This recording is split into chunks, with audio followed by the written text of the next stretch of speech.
usurpo hoy el papel de nuestro presidente, que debería estar aquí por dos motivos. Primero, porque es el presidente de la Económica, y segundo, porque él es poeta. O sea que también le correspondía perfectamente. Pero bueno, han querido que por razones de amistad también, y bueno, como miembro de la Junta, pues que yo abriera este acto en el que vamos a presentar un libro francamente bueno. Yo, con decir bueno, creo que se ha dicho mucho y se ha dicho bastante, ¿no? Es el libro sobre Machado, un ensayo de crítica literaria de Manuel Ruiz Amezcua, que es, como poeta es por supuesto conocido, y va a hacer además su presentación Antonio Garrido. Después de la presentación de Antonio Garrido, el autor nos hará una sinopsis de su libro y a raíz de ahí iniciaremos un diálogo. Yo creí que era al revés.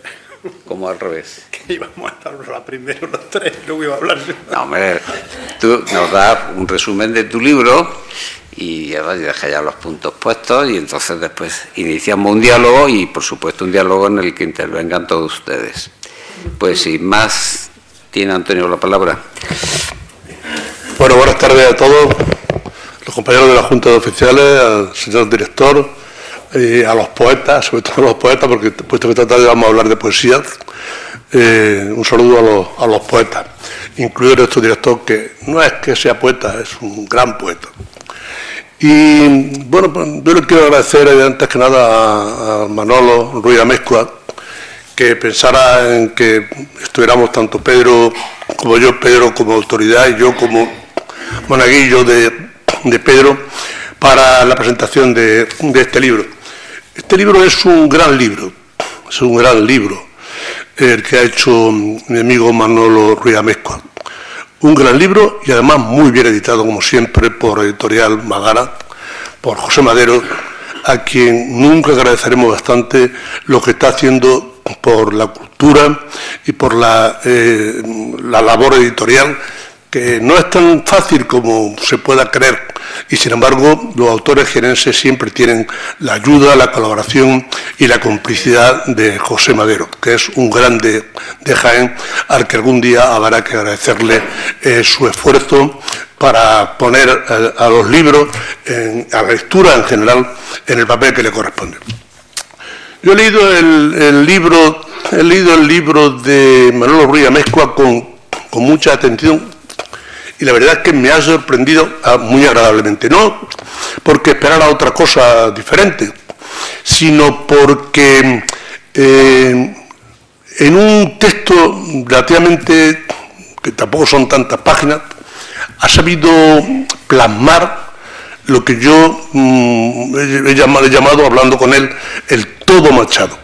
Porque Machado tiene muchas dimensiones. Ahora lo hablaremos durante el coloquio, se puede ver desde distintos puntos de vista.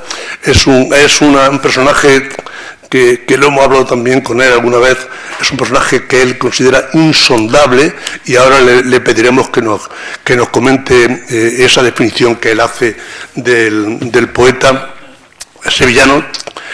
Pero además me ha sorprendido una cosa, que es un libro que está dirigido a toda clase de público. Es decir, lo puede leer un intelectual de máximo nivel y puede estar también dirigido a los alumnos, por ejemplo, en el bachillerato, porque tiene una letra muy, muy fácil de leer y porque no es denso, es sencillo. Y sin embargo es un libro muy bien ordenado, en el que Manolo Ruiz Amezcua ha volcado toda su sabiduría y además, ya digo, ha conseguido presentar la imagen universal de Machado, cosa que hasta ahora yo creo que todos hemos leído cosas sobre Machado a lo largo del tiempo, pero un libro en el que todo Machado, aunque sea de forma resumida, esté para conocimiento general, me parece que no hay una obra igual. Por tanto, yo creo que va a tener un gran éxito. ¿Y qué le voy a decir del personaje?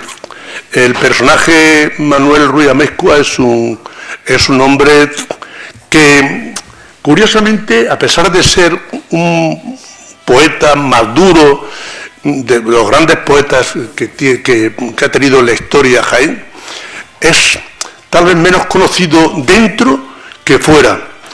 Tengan en cuenta, por ejemplo, que ha habido obras de Manuel Ruiz Amezcua que se han traducido hasta en 14 lenguas.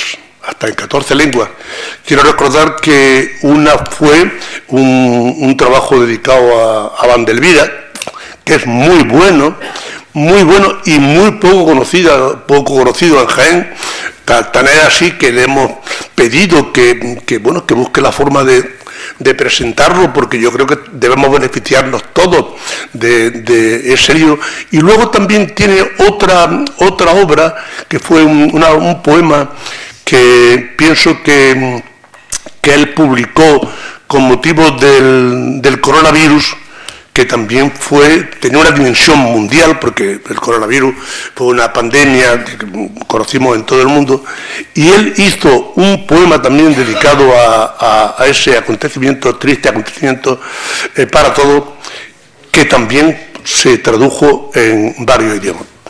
Y es una persona que tiene más presencia y más audiencia fuera de Jaén que en el propio Jaén. Hace un par de semanas pudimos verlo en la 2 de Televisión Española, en una magnífica entrevista que le hicieron en un programa cultural de referencia. Bueno, y eso sorprendente. Y ese mismo día, o un día antes, había pasado también por los micrófonos de Radio Nacional de España en una preciosa entrevista que le hizo Isabel Gemio. Y bueno, y se hablaban con una cordialidad y una familiaridad. Quiere decir que Manolo es una persona que tiene mucha presencia en medios nacionales. Y yo creo que este libro está llamado a...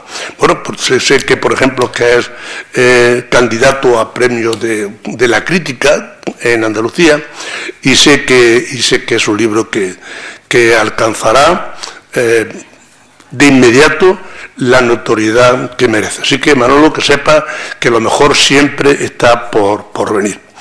Y algunos rasgos biográficos de Manuel Ruiz Amezcua, que seguramente, bueno, los que lo conozcan ya lo saben, igual o mejor que yo, es natural de Jódar, y bueno, tenemos muchas cosas en común, que no lo parezca. Desde luego lo que no tenemos en común es la poesía, y no porque yo no me haya atrevido a hacer poesía.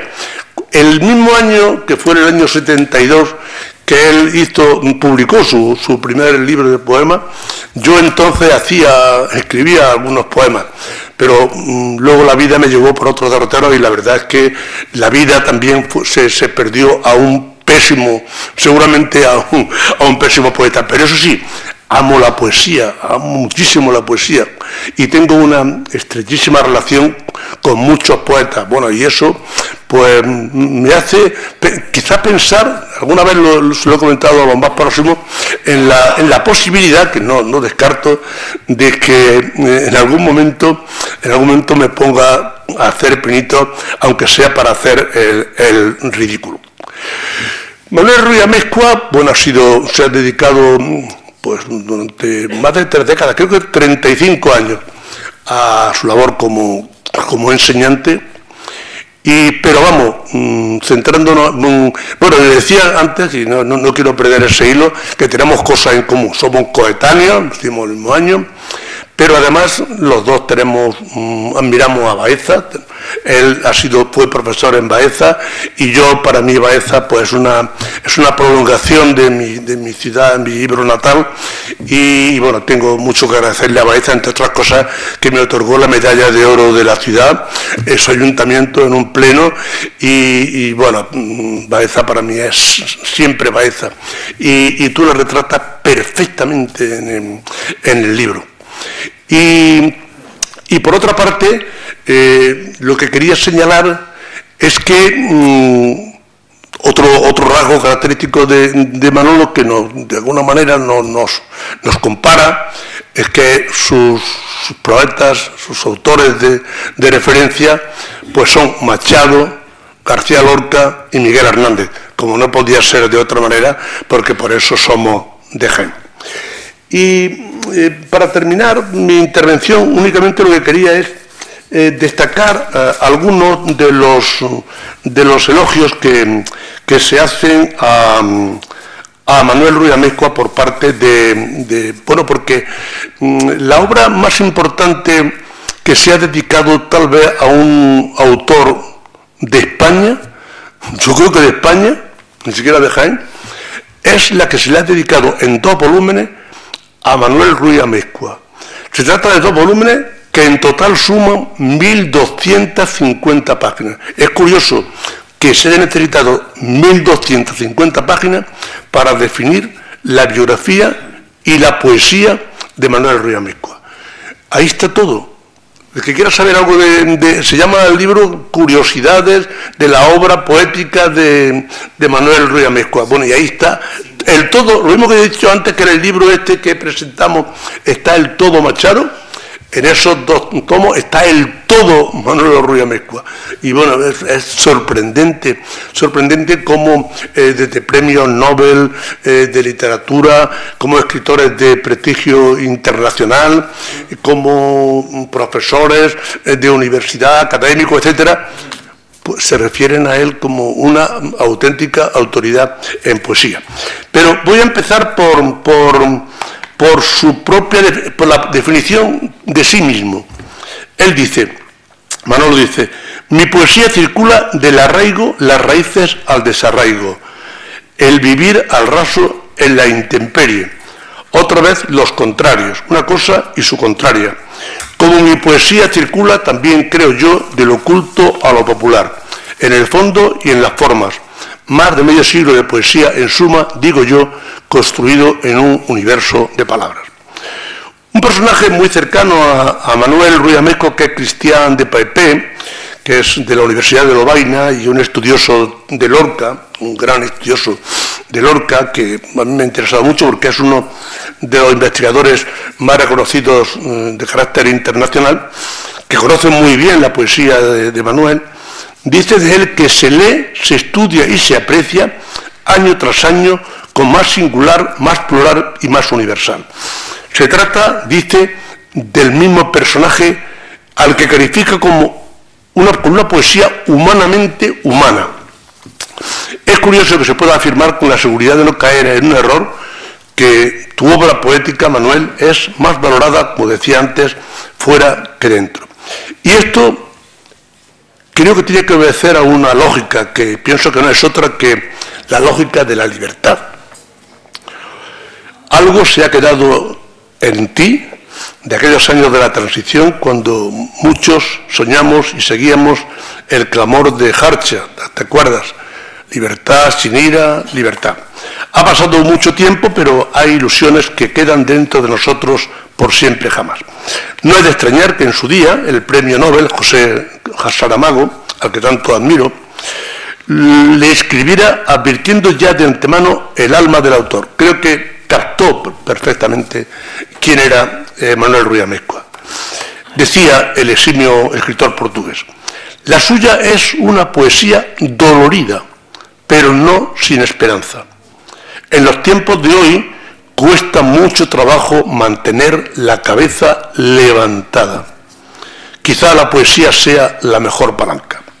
Una novela nunca da la sensación de poder levantar al mundo. La poesía sí, como esta suya.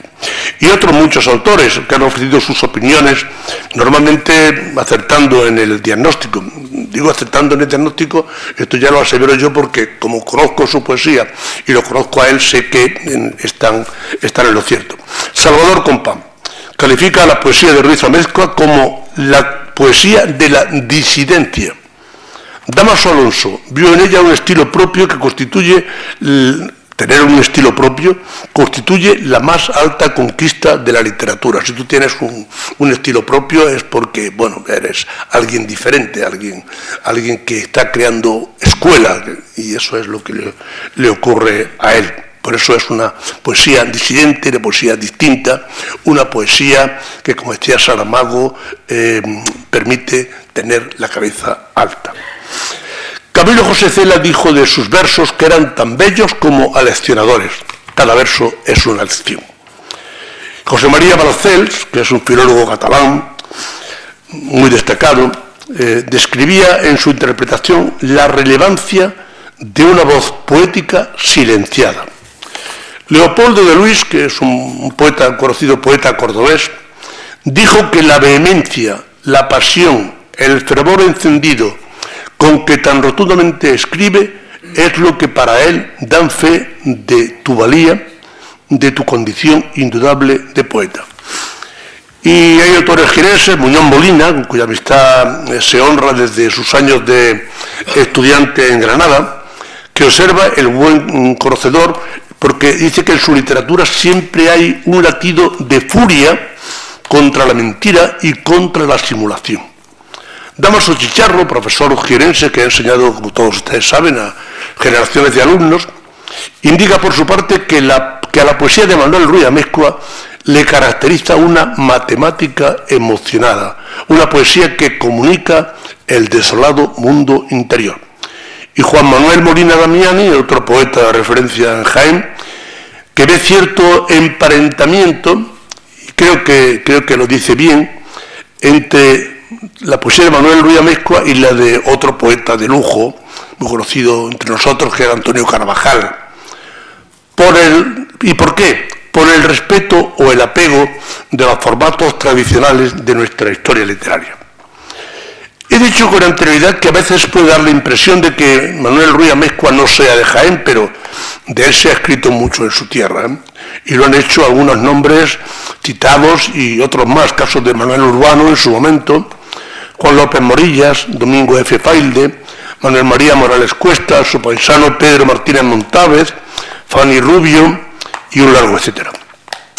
En el gremio no parece que se deje ver él con mucha seguridad, por lo menos yo no lo he visto, pero su nombre y su poesía imponen respeto y Manuel Ruiz Amezcua en el mundo de la poesía es una autoridad.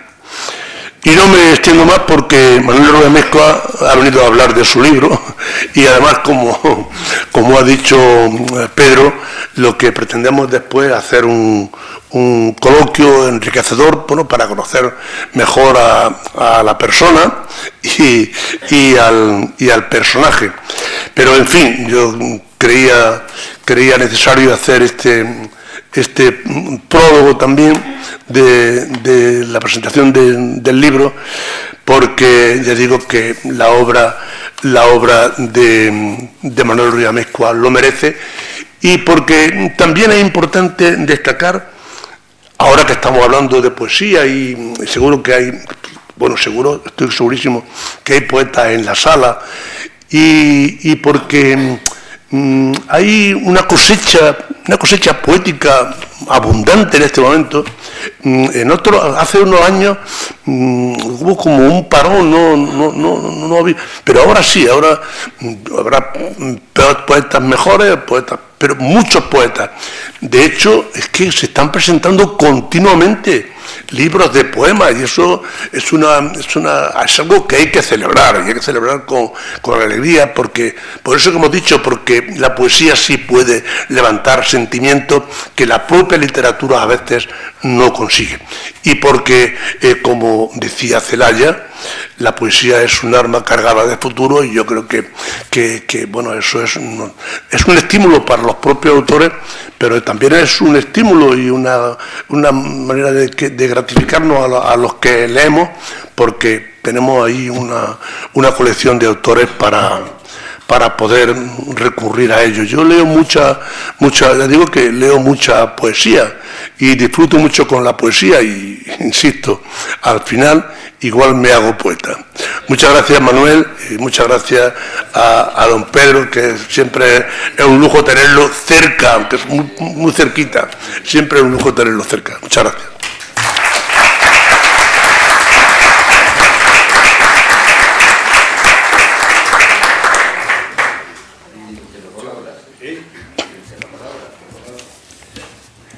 Yo quería también darle las gracias José Madero porque no es corriente que existan mecenas. Oye, ¿no se oye? Es que, bueno, este sí está conectado. Yo quería darle las gracias a José Madero porque la labor que está llevando a cabo en esta provincia, yo creo que es el mejor embajador que tiene Jaén. Se conoce por todos lados, ¿no? que hace por la provincia todo lo que puede hacer y a veces más de lo que puede. Entonces yo creo que va siendo hora de que las autoridades, la gente que tiene poder político, se den cuenta y le hagan algo, ¿no? Porque se lo merece. Aparte de que él no lo necesita, porque es una persona que tampoco su mano derecha y su mano izquierda se estén enterando de lo que hace, sino que procede en ese campo. Sin embargo, yo creo que va siendo hora de que se den cuenta, ¿no? Dicho lo cual, pasamos a hablar de don Antonio y del hermano. Digo de don Antonio y del hermano porque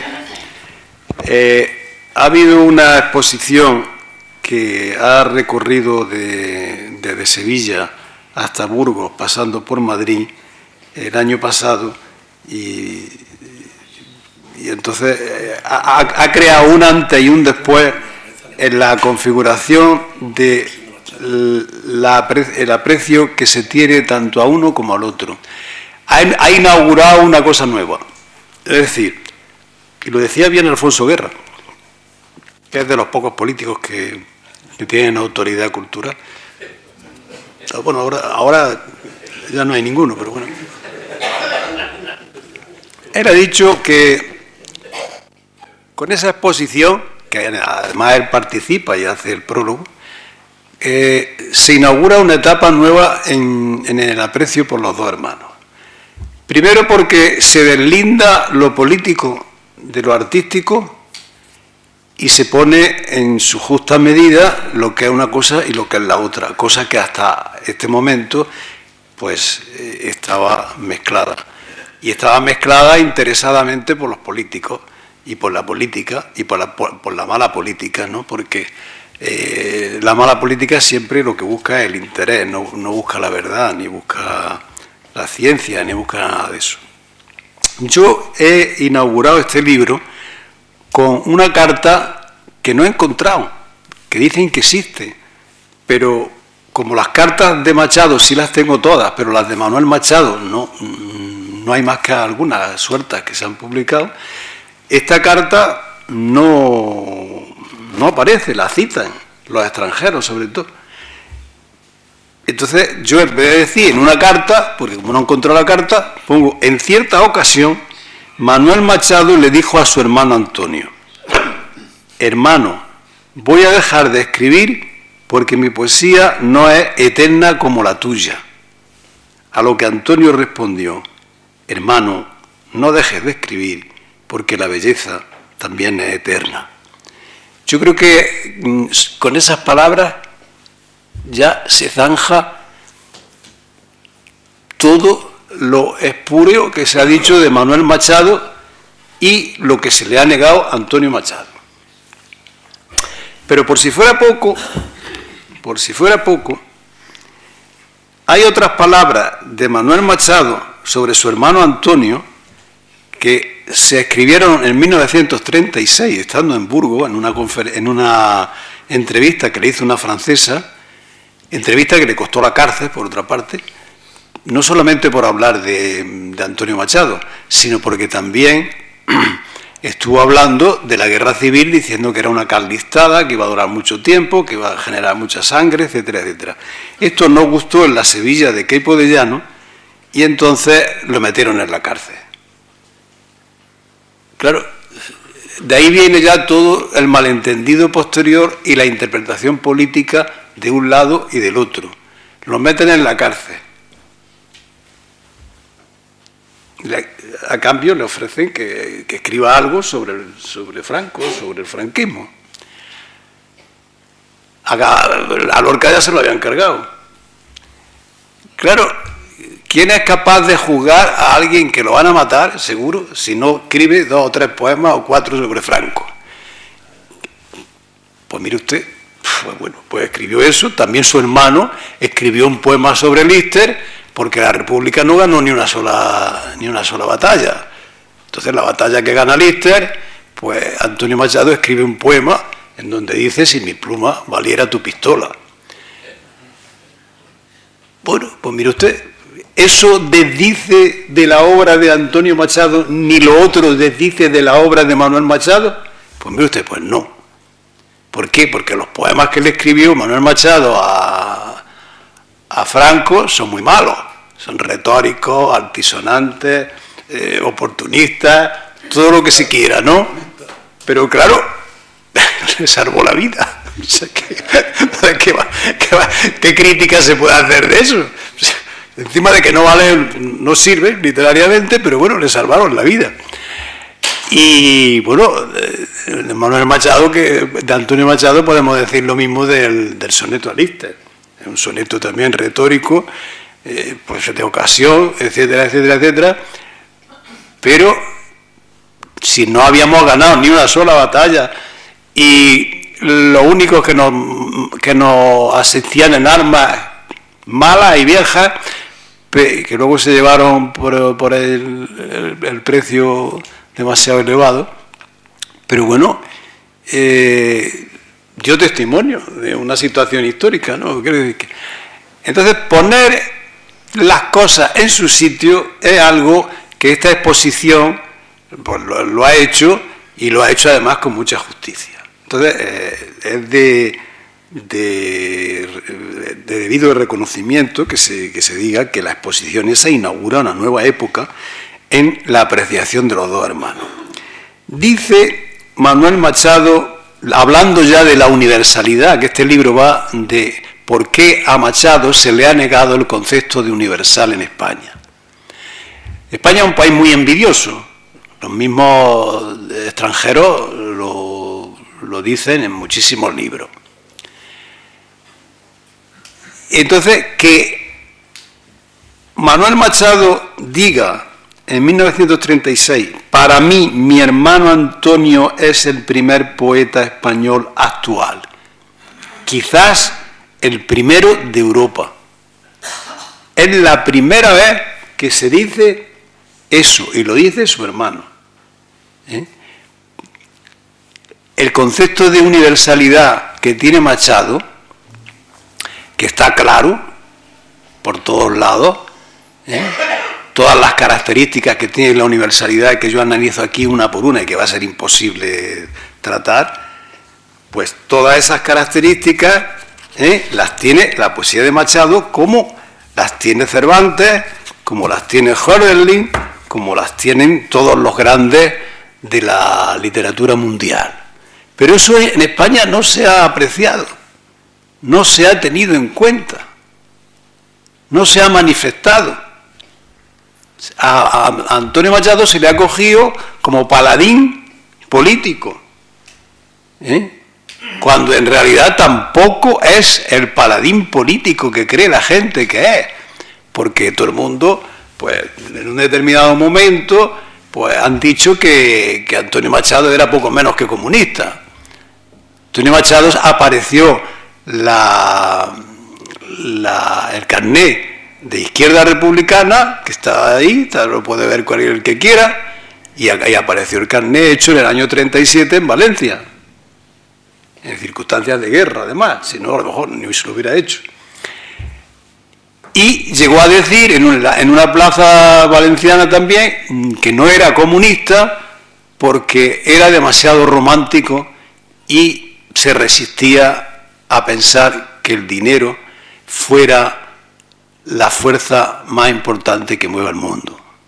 Entonces, claro, de Antonio Machado, de Manuel Machado, de todo el mundo, se ha utilizado el presentismo político, que es una de las cosas más nefastas que puede tener la literatura y el arte. Porque, claro, centrarse una obra en el presente sin que se considere que forma parte de la tradición del pasado y que se proyecta en el futuro es ignorar la importancia verdadera de esa obra. Me da igual que sea un cuadro, que sea un poema, que sea una película, que sea lo que sea. Y eso es lo que ha pasado con Antonio Machado. Y eso es lo que ha pasado con Manuel Machado. Manuel Machado ya dijo él mismo que él hubiera querido ser un buen banderillero antes que torero. Lo dijo él mismo. Pero claro, él sabía que la poesía de su hermano era algo más que una gran poesía. Era una gran poesía universal. Y eso no se le ha concedido a Antonio Machado. Nos ha concedido y nosotros vamos a tratar de darle la justicia que merece, porque es una poesía tan variada como universal. Es decir, la variedad es una de las características que hacen que se esté definiendo lo que es el ser humano. Y Antonio Machado es un poeta que es capaz de pasar de una cosa a su contraria. Y eso ya da idea de cómo él domina con su mirada a toda la humanidad. Y eso no se ha estudiado. Esa variedad y esa universalidad en la poesía de Machado no se ha estudiado. Y luego hay otra cosa importante. De Antonio Machado no se dice nunca que fue un poeta periférico. Es que vivió en la periferia toda su vida. Y sin embargo, hizo de la periferia algo universal. Bueno, era tan periférico que cuando le preguntaban por los poetas jóvenes de su época, que eran modernistas ya, pasados de rosca, pues decía que él los mandaría a la Alpujarra y allí encontrarían su verdadera voz. Hasta ese punto apreciaba él el sentido de la periferia, y el sentido de la periferia en el que están el 99% de los seres humanos, de las periferias. Él fue un periférico y se paseó por todas las periferias, no solamente las geográficas, sino también las personales, las literarias, etcétera, etcétera, etcétera, porque realmente quien quiera conocer a Antonio Machado, lo que debe de hacer es visitar los sitios en los que vivió, empezando por donde nació. Luego algo dicen, no, es que nació en el Palacio de las Dueñas. Y el Palacio de las Dueñas, que su familia tenía 2 habitaciones alquiladas, claro. No, el Palacio de las Dueñas, eran 2 habitaciones que habían alquilado la familia porque no se podía permitir otra cosa. Y si seguimos ya los sitios por los que fue pilotando, pues tenemos en Segovia la pensión esta de la calle de los Desamparados, en donde todavía se conserva intacta, muy bien, y allí se puede ver que vivía en una habitación en la que para ir al servicio había que pasar por la habitación del siguiente huésped. O sea que la cosa tiene tela, ¿no? Entonces, a Antonio Machado tampoco se le ha dado la importancia que tiene al considerar la periferia en el mundo, el puesto que ocupa la periferia. Pero la periferia no solamente como sitio geográfico, sino la periferia como sitio mental. Que es una cosa que también está ausente de los periódicos.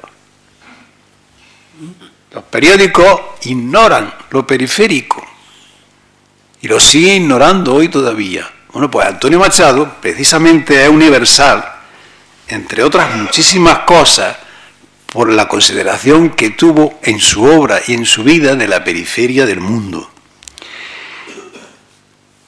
¿Por qué le han negado uno y otro lo que le merece? Lo han simplificado. ¿Por qué se simplifica aquí a la gente? Por la envidia. ¿Sí? Le preguntaron una vez al poeta Jorge Guillén, dice, don Jorge, ¿tiene usted enemigos? Y don Jorge dice, uno solo, el que me simplifica. Y eso es muy corriente en España. Se hace la caricatura del enemigo, porque si el enemigo es de altura y es poderoso, pues entonces hay que cargárselo. Y se lo cargan como sea. Como sea. Le buscan el defecto que sea. Ejemplo. Los hay a montones. Pero bueno, vamos a poner algunos españoles. La famosa frase de Borges. Ah, pero Manuel tenía un hermano. O sea, ya Borges sabía que había que cargarse al enemigo de altura, al contrincante, al que realmente tenía importancia. Le pasó igual a Lorca con Miguel Hernández. Le pasó exactamente igual. Cuando Lorca se da cuenta que Miguel Hernández es un genio, le toma una rabia, vamos, que llama por teléfono Lorca a Vicente Aleixandre para leerle La Casa de Bernarda Alba, y Vicente le dice, bueno, si quieres venir, puedes venir, pero es que va a venir también Miguel. Y dice, no, si va ese no voy yo. O sea, con eso ya lo digo todo, ¿no? Y bueno, los casos son en Alemania. Goethe, cuando conoce a Hölderlin, pues le toma también un odio que no vuelve a verlo en toda su vida. Y estábamos hablando de dos genios de altura, ¿no? ¿Por qué sucede esto? Pues porque los egos están desatados, y ha pasado igual en la pintura y ha pasado igual en todos los sitios, ¿no? Ahora bien, esos tres poetas que hemos citado, Lorca, Miguel Hernández y Machado, son los tres grandes poetas universales que tiene la poesía española del siglo XX. Y no precisamente porque cayeran en el lado de la izquierda. No es por eso. La gente se cree que es por eso porque le han dado la propaganda de eso, pero no es por eso. Es porque tienen una cualidad, los tres, que son capaces de entrar en comunicación con la humanidad entera. Es decir, su poesía está tan entroncada en el sentimiento y el pensamiento, como diría Unamuno, o tan entroncada, tan telúrica, tan relacionada con las cosas más elementales del ser humano, la tierra, el sentimiento, el amor, la muerte, las cosas más elementales, que están grabadas en nuestro cerebro desde hace casi 1 millón de años. Esa es la verdadera razón, y eso se llaman los arcanos. Los antropólogos le llaman a eso los arcanos. Y esos arcanos son los que hacen que se entre en comunicación con la humanidad entera, de tal forma que una buena traducción de Machado, de Lorca o de Miguel Hernández llega totalmente a cualquier ser humano, a cualquier lengua, cosa que no pasa con los demás poetas, claro. Dicen, bueno, aparte de estos tres en el siglo XX hay poetas pues buenos, regulares y malos. Pero poetas universales no hay más que esos tres. Yo no he conocido a otros. Y claro, el concepto de la universalidad es un concepto muy elevado, que le pasa igual en pintura. ¿Por qué Goya es un pintor universal? Pues mire usted, pues por lo mismo. Pero es que pasa igual con muchísima gente, ¿no?, que está en todas las artes. Y lo otro, pues, ¿por qué no traspasa las lenguas? ¿Por qué no traspasa las fronteras? ¿Por qué no traspasa el conocimiento de la cultura de un sitio a otro y hay cosas que sí las traspasan, pues precisamente porque tienen unas características que son asumidas en cuanto las ven las personas que participan de eso que llamamos los arcanos, que es un concepto antropológico, pero que se puede extender perfectamente a cualquier disciplina, ¿no? Se dice siempre de Juan Ramón Jiménez. Juan Ramón Jiménez se llamó a sí mismo el andaluz universal, pero se lo llamó él, no se lo llamaron los demás. Y luego nadie le discute que es un grandísimo poeta, pero es el poeta que está buscando siempre y siempre encuentra.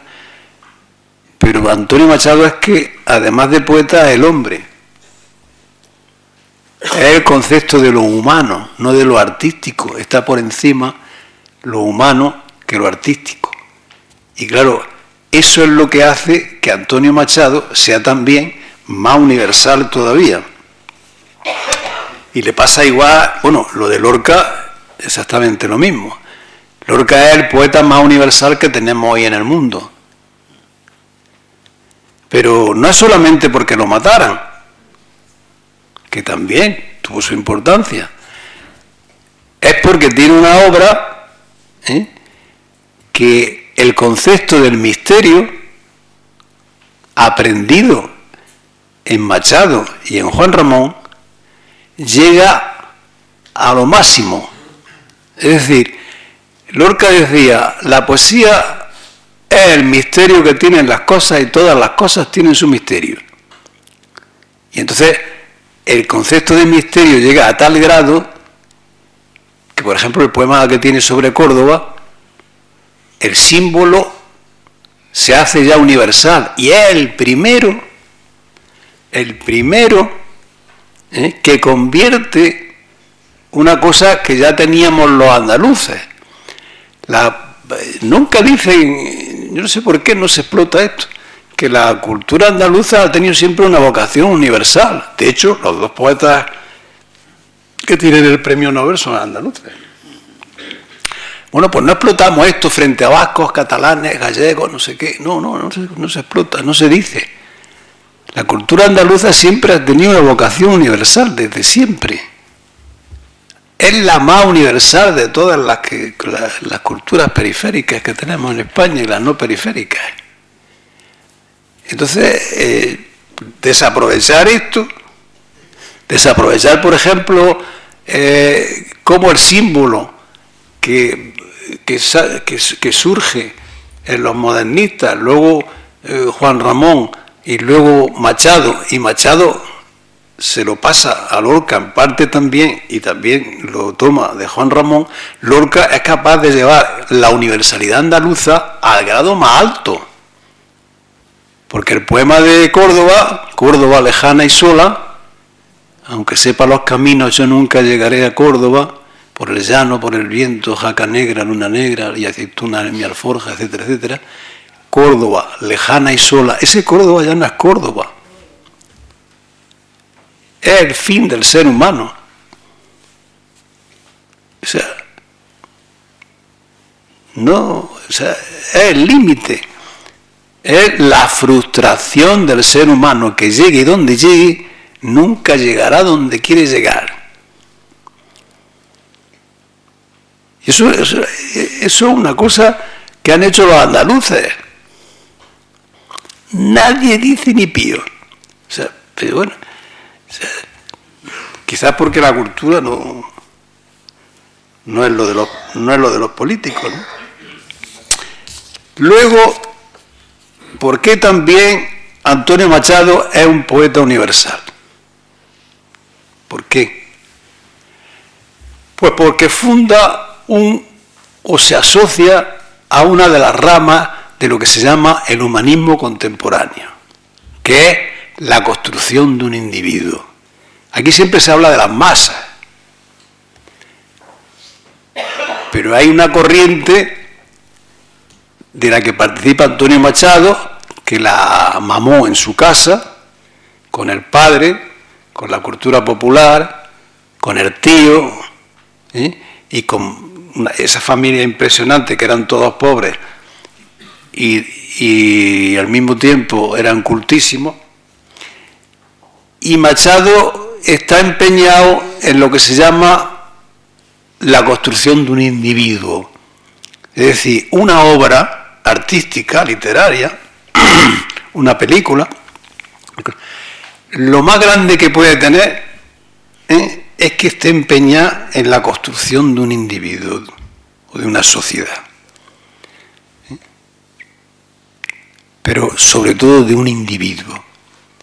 ¿Cómo se construye un individuo a través de una obra?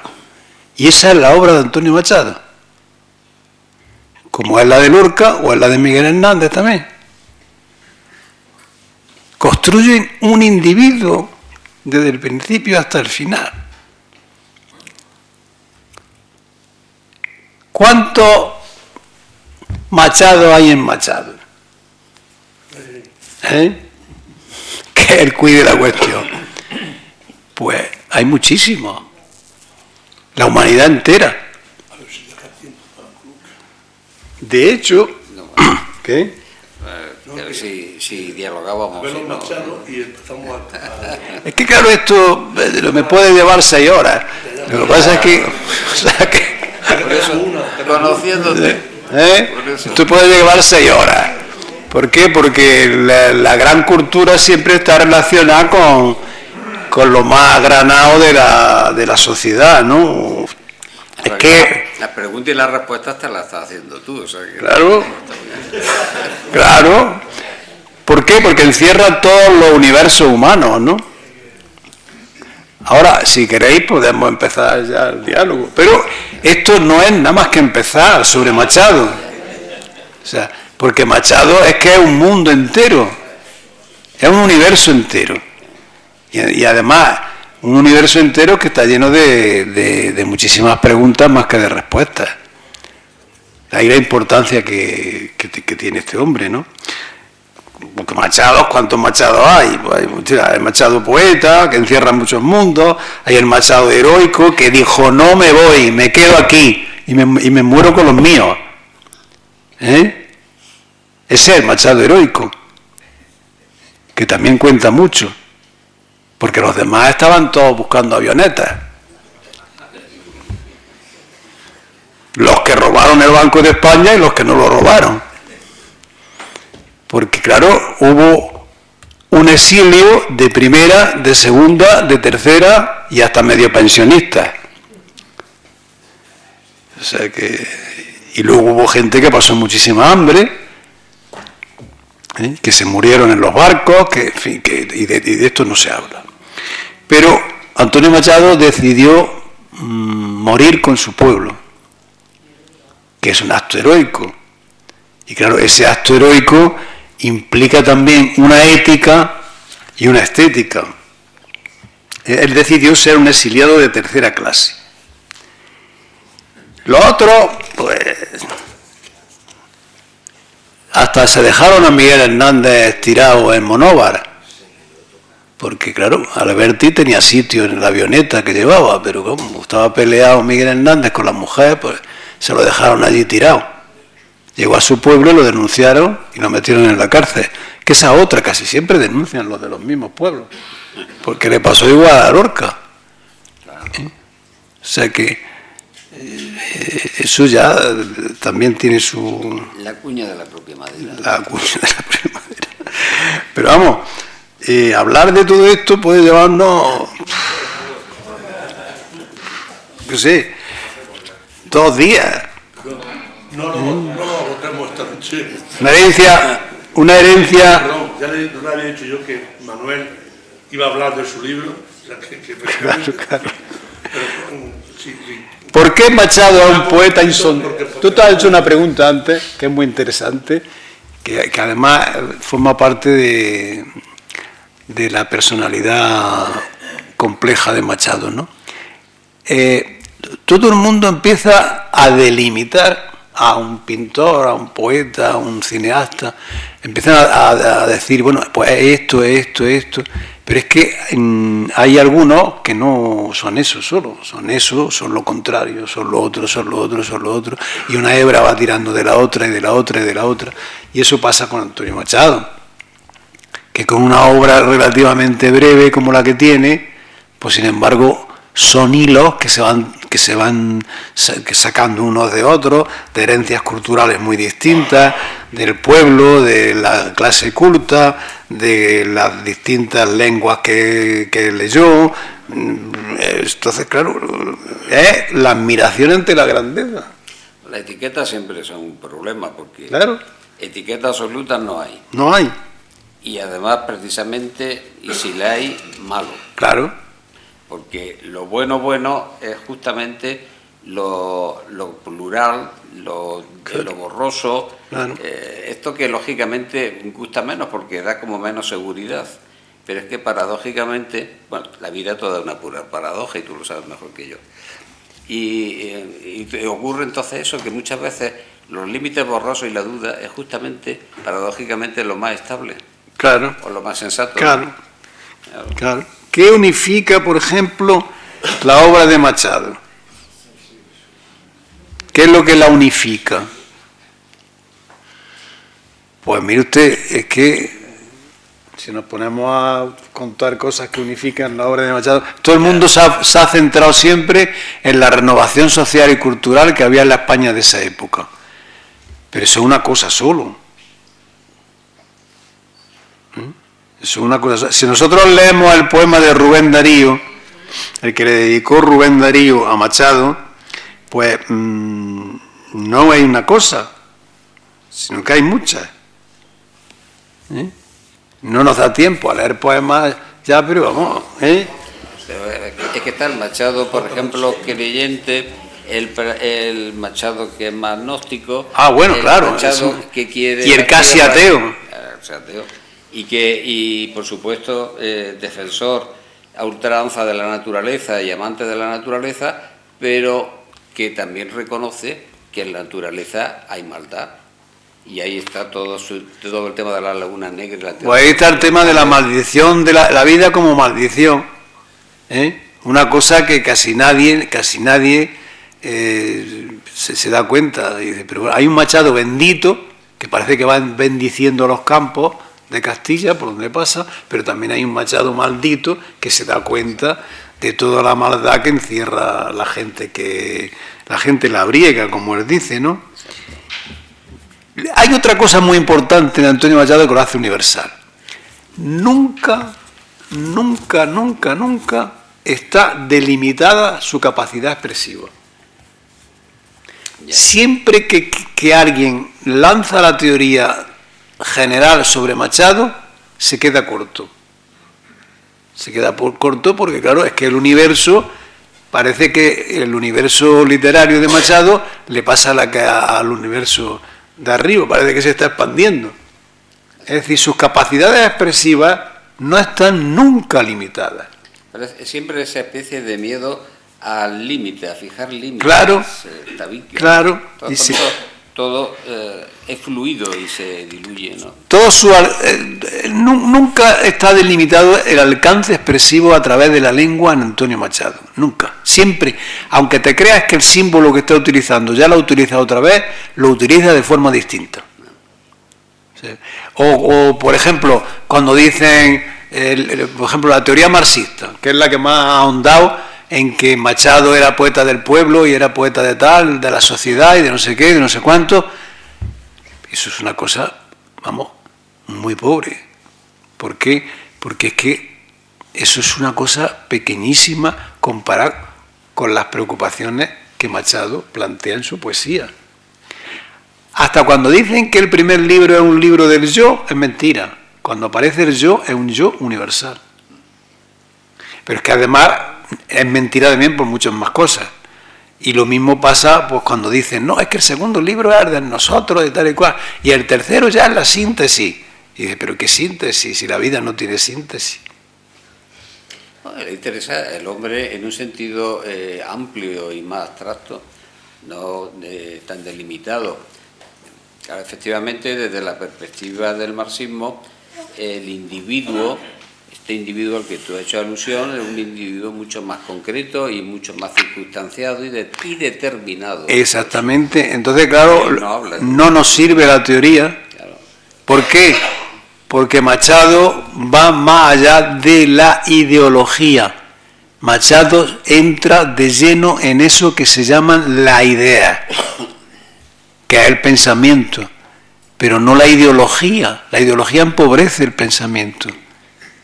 La idea lo ensancha.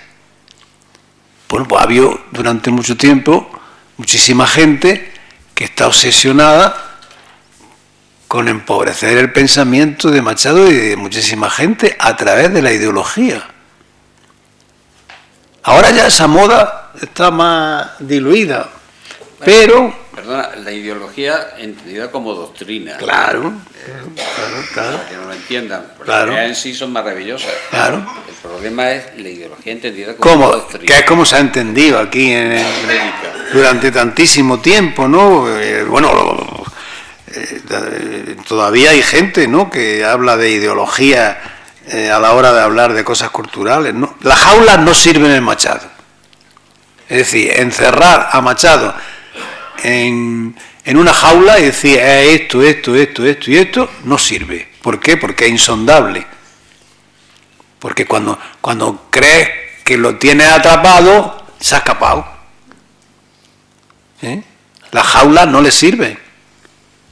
Y lo que intenta casi siempre el profesor, el ideólogo, etcétera, pues es enjaular a la persona a la que está estudiando, a la que está haciendo una tesis doctoral, etcétera. Y entonces volvemos a lo mismo del individuo indomable, indomeñable, Sí, indomeñable. insubordinado. Ese es Machado. El que le dice a la gente lo que la gente no quiere oír. Es el Machado más molesto de todos. Es decir, le dice a la gente lo que la gente no quiere oír. Y entonces, por ahí se construye un individuo libre y universal. Fíjate, perdóname, ahora que decías lo de la jaula, es curioso, Madrid, centro de España, sabemos que es, como le dicen los madrileños, Madrid y provincias, Sí. Madrid y la periferia. Madrid se convierte también en otra metáfora Claro.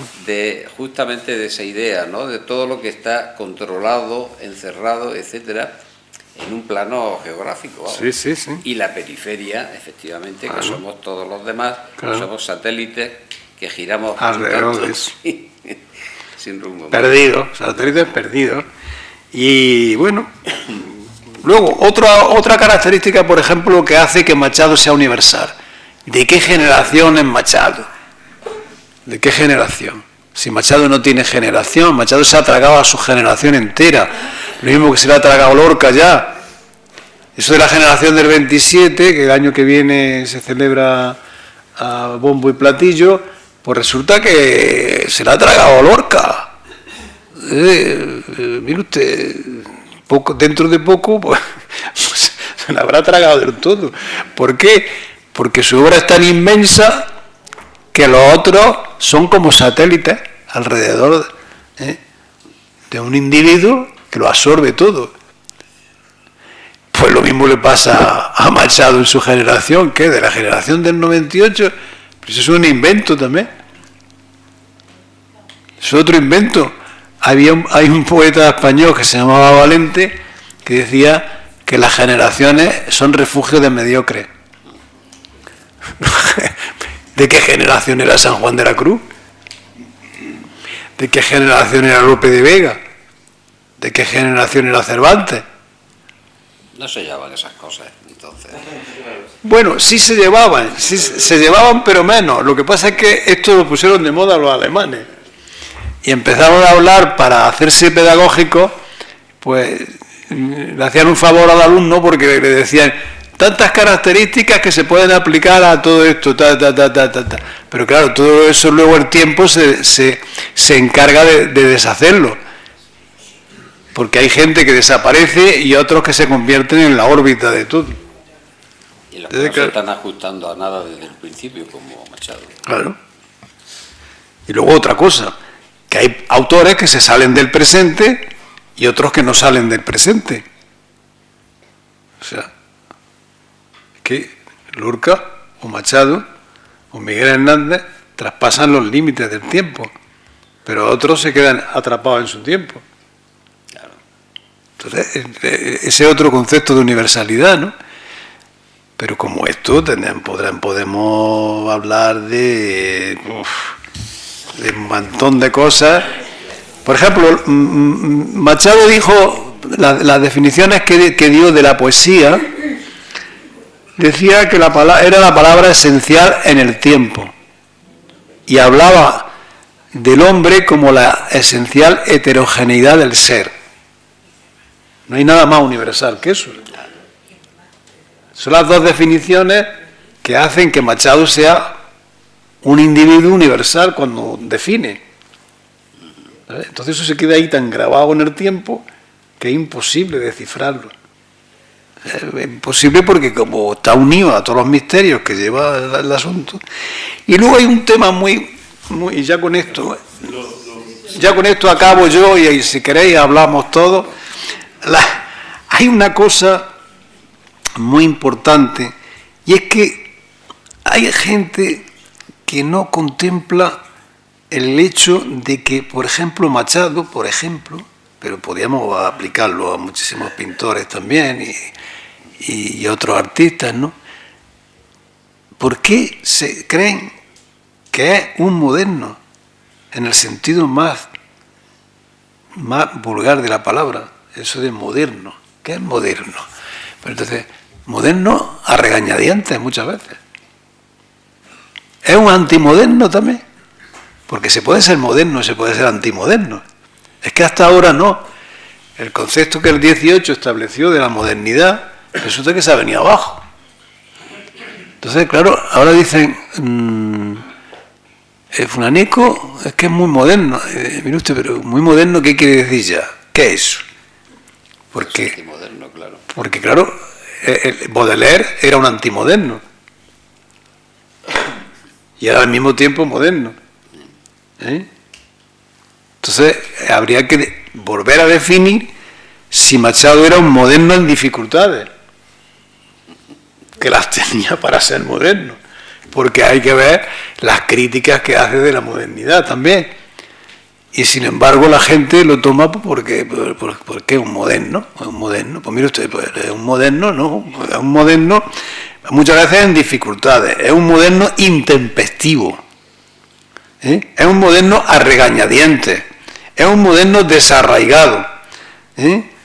¿Cuáles son los antimodernos? Pues los que son modernos a su pesar. Se resisten al mundo moderno en muchas cosas y en otras pues sí que son modernos. Pero no son modernos en el sentido que generalmente se acepta como modernos. Entonces, claro, rompe los moldes. ¿Tú no crees que la tradición puede ser una clave? Pues a veces sí, pero a veces no. No. Hay gente...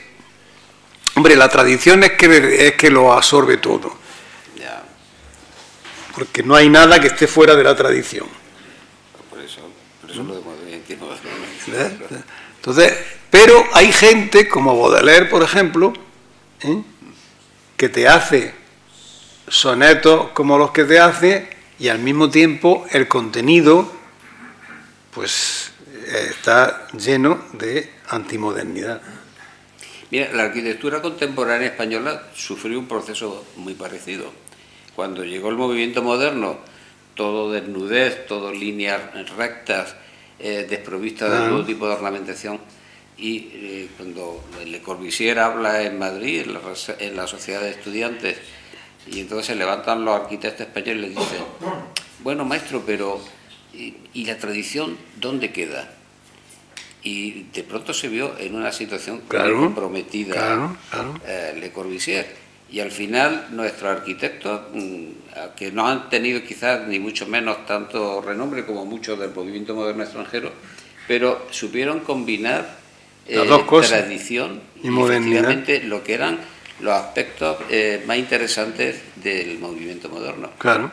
Incluso un Luis Vergés Martínez, padre, ¿no?, se mueve justamente ahí en esa situación. Lo mismo hizo Lorca.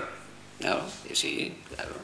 Lo mismo hizo tanta gente de las generaciones esas. O sea que, si es que fuera de la tradición, Como decía, ¿cómo era aquello? Plagio. Todo lo que hay fuera de la tradición es plagio, eso es.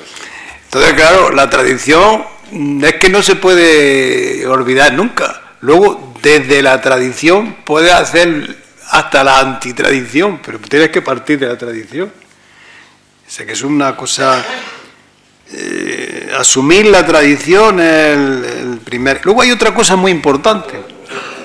Hay una cosa muy importante, y es que ¿pertenece Machado a lo uno o a lo otro, o pertenece Machado a una cosa que se llama la Tercera España? Sí, porque tú a los unos los pones con H. Como Unamuno. Lo pone Unamuno, lo pone los unos con H y los otros también. Entonces, vamos a ver, ¿en qué quedamos? ¿En qué quedamos? O sea, que Chávez Nogales, que fue el que más desarrolló el concepto de la Tercera España, porque es lo que más ha existido. La guerra civil. La guerra civil era una lucha entre unos que se devoraban a otros porque estaban luchando contra el para obtener el poder, el dinero y la preponderancia en todo. Pero los de abajo, que los que sufren las consecuencias siempre, eso al final pasan hambre, siempre. Por cierto, está muy de moda, ahora que hablamos de la guerra civil, ¿con quién estás? ¿Con Pérez Reverte o con David Ucla? Yo es que no, yo no estoy con Eso lo deja... que no estoy, No tiene nada que ver con lo que estamos hablando. es que lo que dice David Ucla y lo que dice Pérez Reverte está ya más que dicho. Pero está con alguno de los dos. No, yo no estoy con ninguno ni con el otro. Ni con los unos ni con los otros. Ni con lo uno ni con lo otro. Porque claro, es que aquí el problema está en la Tercera España, que es la que ha sufrido siempre las consecuencias. Aquí el aparato del Estado, la gente que está alrededor del aparato del Estado, de uno o de otro, por ejemplo en la guerra civil, pues ¿qué se disputaban? ¿Qué se disputaban? Pues se disputaban el poder, el dinero y la gloria, ¿no? Y los de abajo fueron los que perdieron, siempre. El verso más maravilloso de Machado en ese sentido es españolito. Y tú que vienes, al mundo te guarde Dios. Una de las dos Españas. Te lara tu corazón. Y precisamente tú en el libro defiendes, a propósito de las dos Españas, defiendes que la conciencia social de Machado se incrementó, se fortaleció en Baeza. Eso Claro, eso es cierto. Se sostiene. Hombre, claro que se sostiene. Si es que esto no da tiempo a nada. Pero por favor, Es que, por favor, muy breve, porque... El último capítulo. Claro, el último capítulo del Por favor, muy libro. breve. Es que más... Porque lo que quiero, claro, perdona, sí. lo que quiero es que como acto poético que es, explique eso brevemente. Es que más... leyendo un poema, para que se parezca a un acto poético de verdad. No, hay una carta de Unamuno en la que lo dice todo Machado. O sea, es una carta que le escribe a Unamuno. Y hay poemas escritos de Machado también, del tema en Baeza, toma conciencia del tema de España. Dice, más otra España nace, la España del cincel y de la maza, con esa eterna juventud que se hace del pasado macizo de la raza. Una España implacable y redentora, España que alborea con un hacha en la mano vengadora, España de la rabia y de la idea.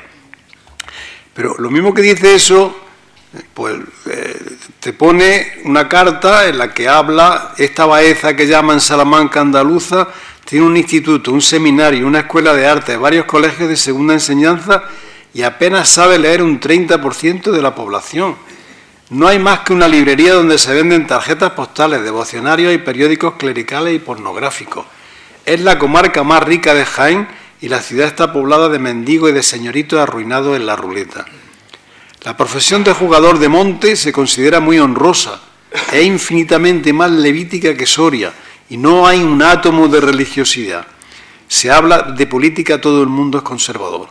Se discute con pasión cuando la audiencia de Jaén, y luego pues todas las miserias que existen en la sociedad de esa época. Y eso se da cuenta él en Baeza y su comarca. O sea que, y dice después: comprendo su repulsión por esas mandingas y garliboleos de los modernistas cortesanos. A esos jóvenes los llevaría yo a la Alpujarra y los dejaría un par de años allí. Creo que esto sería más útil que pensionarlos para estudiar en la Sorbona. O sea, eso ya te lo dice todo, vamos. Yo creo, es verdad. La verdad es que yo lo he pasado muy bien, porque, entre otras cosas, porque Manuel habla muy bien, se expresa muy bien y ha hecho un ensayo estupendo.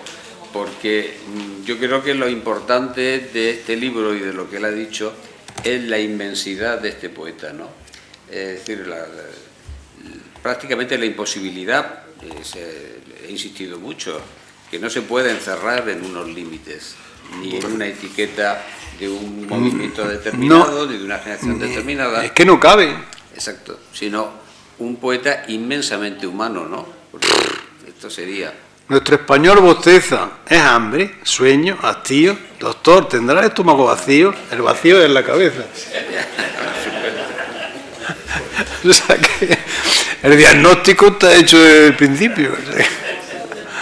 Y luego ya a partir de ahí pues se puede extender hasta... Son casi el 9:15. Yo siento que no hayan intervenido mucho porque... No, pueden intervenir todavía. Nosotros tenemos unos límites de tiempo, pero bueno, piden por allí la palabra, sí. A ver. A ver. Vayan por un cierto orden. Sí. ¿Se me escucha bien? Sí, sí. Manuel, ¿hasta qué punto como poeta se identifica con Antonio Machado? Si hay algún punto. Sí, sí. De ese trabajo que hiciste, que se nota muy interesante, encontraste alguna resemblanza, eso por un lado. El otro, cuando hablas acerca de esa palabra tan bonita, ¿no? Los arcanos, arquetípico, lo universal, el misterio. Desde el punto de vista de la creación artística, ¿dónde, si hay alguna manera, se encuentra, se interpreta, cómo llega a él o llega a ti? Eso así, muy cortito, pero muy interesante y enhorabuena. Bueno, es que el concepto de los arcanos es el concepto del misterio. Es decir, cuando Machado dice, cuando Lorca dice que la poesía es el misterio que tienen todas las cosas y todas las cosas tienen su misterio, en realidad está desarrollando el concepto de los arcanos. Es decir, si tú coges el diccionario, la palabra arcano tiene como 30 definiciones, pero todas están apuntando a lo mismo. Y es el concepto de lo mistérico. Es decir, hay cosas que no podemos delimitar. Hay cosas que no podemos entrar en ellas. Hay cosas que siempre están por descubrir. Y entonces todo eso está a disposición de todos nosotros. Lo que pasa es que cada cual lo coge y lo interpreta de una manera personal, lo que se llama, lo que hemos hablado antes, cómo se construye un individuo. Entonces, los elementos que maneja Machado son elementos universales precisamente porque nos sirven a todos. Y luego tú ya lo utilizas a tu manera. Pero lo que realmente estás haciendo es sirviéndote de algo que es universal. Tiene bastante que ver con lo telúrico, ¿eh? Claro, ¿qué tiene que ver? Yo me acuerdo que los surrealistas ya decían que lo que les gustaba a los españoles, precisamente Lorca a la cabeza, era esa fuerza de la llamada de la tierra, ¿no? De lo telúrico. Claro, claro. Por favor. Tiene la palabra allí. ¿Hasta qué punto te identificaste con Antonio Machado tú mismo como poeta? Bueno, yo me identifico en el sentido de que como punto de partida de de muchas cosas, pues es una fuente inagotable, ¿no?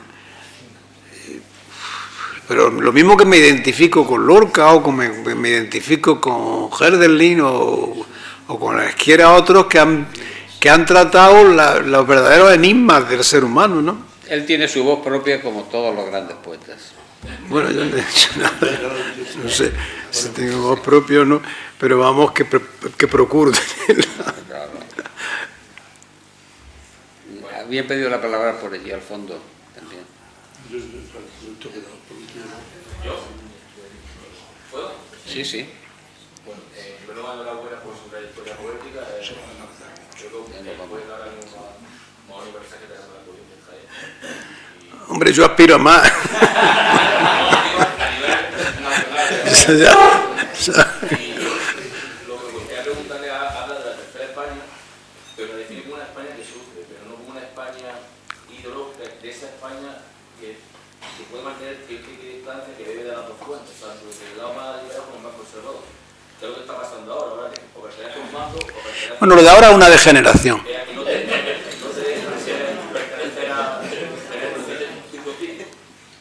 Es que al final no he entendido lo que quiere usted decir al final. La tercera España, Sí. era la España que sufre. Sí. Esa tercera España también imagino que tenía una carga ideológica. No, la tercera España no era la que surgía.